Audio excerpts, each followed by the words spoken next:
அண்ணாமலையின் start up அரசியல், புதிய அரசியல் கலாச்சாரம், விஜய் PK வரிசையில் கார்ப்பரேட் பாணி.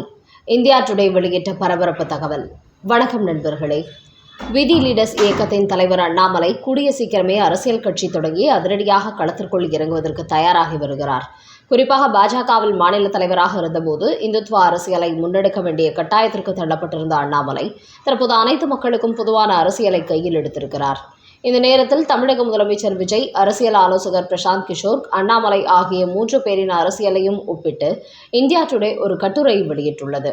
அதில் என்ன கூறப்பட்டுள்ளது என்றால், இந்திய அரசியலில் சாதி அரசியல், மத அரசியல், குடும்ப அரசியல் என நீண்ட காலமாக நடைபெற்று வந்த நிலையில் தற்போது புதிய பாதையில் இந்திய அரசியல் பயணிக்க தொடங்கியிருக்கிறது. குறிப்பாக உலகிலேயே மிகப்பெரிய ஜனநாயக நாடான இந்தியாவில் தொழில்துறை ஸ்டார்ட் அப் பாணியிலான புதிய அரசியல் அலை வீச தொடங்கியுள்ளது. இந்த மாற்றத்தின் முக்கிய முகங்களாக விஜய், பிரசாந்த் கிஷோர், அண்ணாமலை ஆகிய 3 பேரும் இருப்பதாக அதில் சுட்டிக்காட்டப்பட்டுள்ளது. இந்த 3 பேரும் அரசியல் ரீதியாக வெவ்வேறு கொள்கை சித்தாந்தங்களை கொண்டிருந்தாலும் தங்களது சொந்த அடையாளத்தை மட்டுமே முன்னிறுத்தி கார்ப்பரேட் ஸ்டைலில் அரசியல் கட்டமைப்பை உருவாக்குகிறார்கள். தமிழ்நாட்டில் புதிய கட்சி தொடங்கி 2 ஆண்டுகளில் ஆட்சியை பிடித்துள்ள விஜயை தொடர்ந்து அரசியல் ஆலோசகர் பிரசாந்த் கிஷோர் பீகாரில் உள்ள பாங்கிப்பூர் தொகுதியில் போட்டியிட்டு வெற்றி பெற்றுள்ளார். கடந்த சட்டமன்ற தேர்தலில் ஒரு தொகுதியை கூட கைப்பற்றாத நிலையில் இந்த இடைத்தேர்தலில் 30 ஆண்டுகளாக பாஜகவின் கோட்டையாக இருந்த தொகுதியை கைப்பற்றி புதிய சாதனையை படைத்துள்ளார். இப்படி பிரசாந்த் கிஷோர் ஒரு ஸ்டார்ட் அப் என்றால், 2024 தமிழக வெற்றிக் கழகத்தை தொடங்கிய விஜய் ஒரு யூனிகார்ன் ஸ்டார்ட் அப் நிறுவனத்தை போன்றவர். 2 ஆண்டுகளில் திமுக, அதிமுக கட்சிகளின் ஆதிக்கத்தை உடைத்தெறிந்திருக்கிறார். முதல் தேர்தலிலேயே தனித்து போட்டியிட்டு 108 இடங்களை கைப்பற்றியுள்ளார். இது அரசியலில் உச்சக்கட்ட வளர்ச்சியாக பார்க்கப்படுகிறது. தனது ரசிகர்கள் மற்றும் இளைஞர்களை ஒன்று திரட்டி கார்ப்பரேட் பாணியில் ப்ரமோஷன் செய்து அவர் அதிகாரத்தை கைப்பற்றியுள்ளார். இவர்கள் இருவரையும் தொடர்ந்து கர்நாடகாவில் IPS அதிகாரியாக இருந்து பாஜகவில் மாநில தலைவராக பணியாற்றிய அண்ணாமலை தற்போது விதி லீடர்ஸ் என்கிற புதிய இயக்கத்தை தொடங்கி இருக்கிறார். பாஜக என்கிற ஒரு பெரிய அரசியல் கட்சியிலிருந்து வெளியேறி 2031 சட்டமன்ற தேர்தலை இலக்காக கொண்டு அவர் களமிறங்கியிருக்கிறார். இந்த புதிய அமைப்பை தொடங்கிய பிறகு புதிய கொள்கை, புதிய பாதை என்ற அண்ணாமலை தனது அரசியல் ஸ்டைலையே மாற்றியுள்ளார். தற்போது உறுப்பினர் சேர்க்கையை தொடங்கியுள்ள அவர் கார்ப்பரேட் பாணி அரசியலை பின்பற்றி வருகிறார். கடந்த காலங்களில் தமிழ்நாட்டில் உருவான அனைத்து கட்சிகளும் சாதியையும் மதத்தையும் முன்னிறுத்தி கட்டமைக்கப்பட்ட நிலையில் அண்ணாமலையோ அப்படி எந்த கட்டமைப்பையும் தன் அருகில் நெருங்க விடாமல் ஸ்டார்ட் அப் தலைவர்களின் பாரம்பரிய அரசியல் விதிகளை பின்பற்றி புது மாதிரியான அரசியலை கையில் எடுத்திருக்கிறார். குறிப்பாக தமிழ்நாட்டில் பாஜக மாநில தலைவராக இருந்தபோது சோஷியல் மீடியாவில் பெரிய அளவில் ஆக்டிவாக இருந்தவர் அண்ணாமலை. எந்த ஒரு செய்தியாக இருந்தாலும் அதை கடைக்கோடி மக்கள் வரை கொண்டு சேர்த்தவர். அப்படி அவர் செய்த அரசியலை தமிழகத்தில் கட்சி தொடங்கிய விஜயும் செய்தார். சோஷியல் மீடியாவில் அவர் வெளியிட்டு வந்த ரீல்கள் அவரை ஆட்சி அதிகாரத்திற்கு கொண்டு வந்துவிட்டன. இந்த நிலையில்தான் அண்ணாமலை பாஜகவில் இருந்த போதை விட இப்போது இன்னும் பெரிய அளவில் சோஷியல் மீடியாவில் ஆக்டிவாக செயல்பட தொடங்கியிருக்கிறார். குறிப்பாக கடந்த கால தமிழக அரசியல் கலாச்சாரத்தை உடைத்தெறியும் வகையில் ஒரு புதிய பாதையில் அண்ணாமலை பயணிக்க தொடங்கியிருக்கிறார். அதனால் விஜய்க்கு அடுத்தபடியாக தமிழக அரசியலில் ஒரு முக்கிய தலைவராக உருவெடுப்பதோடு ஆட்சி அதிகாரத்தை கைப்பற்றக்கூடிய ஒரு எதிர்கால நம்பிக்கை நட்சத்திரமாகவும் அண்ணாமலையின் செயல்பாடுகள் உள்ளன என்று இந்தியா டுடே அந்த கட்டுரையில் தெரிவித்துள்ளது.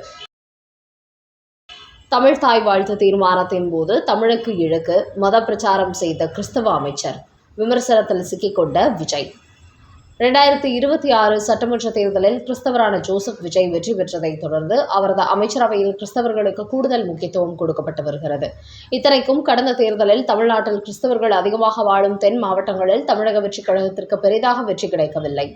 இருந்தாலும் விஜய் வெற்றி பெற்றது முதல் அத்தனை கிறிஸ்துவ மிஷனரிகளும் அவருடன் தொடர்ந்து சந்திப்பு நடத்தி வருகிறார்கள். அதேபோல் நிதி அமைச்சராகவும் கிறிஸ்தவர் ஒருவரை நியமித்துள்ளார் விஜய். தமிழக சட்டசபையில் தாவேக அரசின் முதல் பட்ஜெட் குறித்து விவாதம் நடைபெற்று வரும் நிலையில் நிதியமைச்சர் மரிய வில்சனின் தமிழ் உச்சரிப்பு குறித்து MLA ராஜேந்திரன் சுட்டிக்காட்டினார். ஆனால் அதை சரி செய்து கொள்கிறேன், இனிமேல் சரியாக பேசுகிறேன் என்று சொல்வதை விட்டுவிட்டு, எனக்கு கிறிஸ்தவம் ஒரு மொழியை கற்றுக் கொடுத்திருக்கிறது, அன்பு மொழி, அமைதி மொழி, இரக்கத்தின் மொழி என்றெல்லாம் அடுக்கு மொழியில் பேசினார். அதோடு எவ்வளவு தமிழ் படித்தாலும் தெரியாது, நான் பைபிளை படித்திருக்கிறேன், நான் பிறப்பால் ஒரு கிறிஸ்தவன், எவ்வளவுதான் தமிழ் படித்தாலும் இது பலருக்கு தெரியாது, கிறிஸ்தவ மதத்தில் பிறந்த நான் இதையெல்லாம் பைபிள் படித்திருந்தால் அறிவேன் என்று ஆவேசமாக பேசினார். இப்படி தாய்மொழியான தமிழில் பிழையின்றி பேச வேண்டும் என்று கேட்டால் அதற்கு உரிய பதிலை கொடுக்காமல் மதத்தின் பின்னால் ஒளிந்து கொண்டு அமைச்சர் மரிய வில்சன் பேசுவது கடுமையான விவாதங்களை ஏற்படுத்தியிருக்கிறது.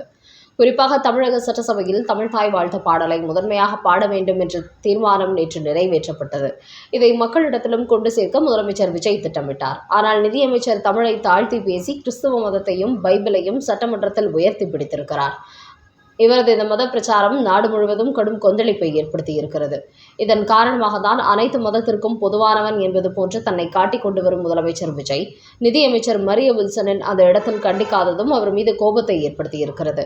தானும் ஒரு கிறிஸ்தவன் என்பதால் இதை முதலமைச்சர் விஜய் வரவேற்கிறாரோ என்று பலரும் இதுகுறித்து கருத்து கூறி வருகிறார்கள். அந்த வகையில் தமிழை விட கிறிஸ்துவமே உயர்ந்தது என்பது போன்று சட்டசபையில் நிதியமைச்சர் பேசிய இந்த விவகாரம் தற்போது தமிழ்நாட்டில் உள்ள இந்து மக்களிடையே கொந்தளிப்பை ஏற்படுத்தியிருக்கிறது. இதன் காரணமாக தன்னுடைய ஆட்சியை கிறிஸ்தவ ஆட்சி என்று சொல்லி தமிழ்நாட்டினுடைய இந்து மக்களும் முஸ்லிம்களும் ஓரங்கட்டி விடுவார்கள் என்று நேற்றிலிருந்து முதலமைச்சர் விஜய் கடும் அப்செட்டில் இருந்ததாகவும் தமிழக வெற்றிக் கழக வட்டாரங்கள் கூறுகின்றன. இந்த நிலையில் இந்து முன்னணி தலைவர் காடேஸ்வர சுப்பிரமணியம் இதை கண்டித்துள்ளார். அவர் கூறுகையில், நிதியமைச்சர் மரிய வில்சனை தமிழில் பேச சொன்னால் எனக்கு தமிழ் தெரியாது, கிறிஸ்தவம்தான் தெரியும் என்று சொல்கிறார். தர்மம், அறம், பொருள், இன்பம், வீடு என்கிற 4 வழிமுறைகளையும் போதிக்கிறது. ஒவ்வொரு மதமும் இப்படித்தான் மக்களை நல்வழிப்படுத்துகிறது. ஆனால் இவர் கிறிஸ்தவ மதம் மட்டுமே நல்வழிப்படுத்துகிறது போன்று பிரச்சாரம் செய்கிறார். இவர் சொல்லும் கிறிஸ்தவ மதம் தோன்றுவதற்கு முன்னரே தமிழ் மொழி தோன்றிவிட்டது. தான் சார்ந்த கிறிஸ்தவ மதத்தை உயர்த்தி பிடிக்கிறேன் என்கிற நோக்கத்தில் இவர் தமிழ் மொழியை சிறுமைப்படுத்துகிறார். தமிழில் பேச சொன்னால் எனக்கு தமிழ் சரியாக பேச வராது, முயற்சி செய்கிறேன் என்று சொல்லி இருந்தால் பரவாயில்லை. எனக்கு கிறிஸ்தவம் அனைத்தையும் சொல்லிக் கொடுத்திருக்கிறது, நான் தமிழ் கற்றுக்கொள்ள வேண்டிய அவசியம் இல்லை என்பது போன்று இவர் பேசுவதையும் முதலமைச்சர் விஜய் பார்த்து கொண்டுதான் இருக்கிறார். தானும் ஒரு கிறிஸ்தவர் என்பதால் முதலமைச்சர் விஜய் எந்த எதிர்ப்பையும் பதிவு செய்யவில்லை. அந்த அளவுக்கு தமிழக சட்டசபையானது தற்போது கிறிஸ்தவர்களின் கூடாரமாக மாறிக்கொண்டிருக்கிறது. தமிழ் மொழி என்பது இதிகாசங்களும் காப்பியங்களும் திருவாசகமும் தேவாரமும் திருப்பாவையும் இணைந்து இலக்கிய பக்தி கொண்ட மொழியாகும்.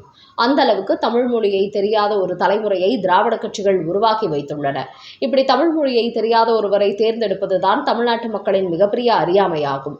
உலகிலேயே உயர்ந்த, உலகம் போற்றும் தமிழ் மொழியை குறைத்து மதிப்பிட்டதற்காக நிதியமைச்சர் மன்னிப்பு கேட்க வேண்டும். இத்தோடு தனது ஆணவ பேச்சை நிறுத்திக் கொள்ள வேண்டும் என்று இந்து முன்னணி தனது அறிக்கையில் கேட்டுக்கொண்டுள்ளது.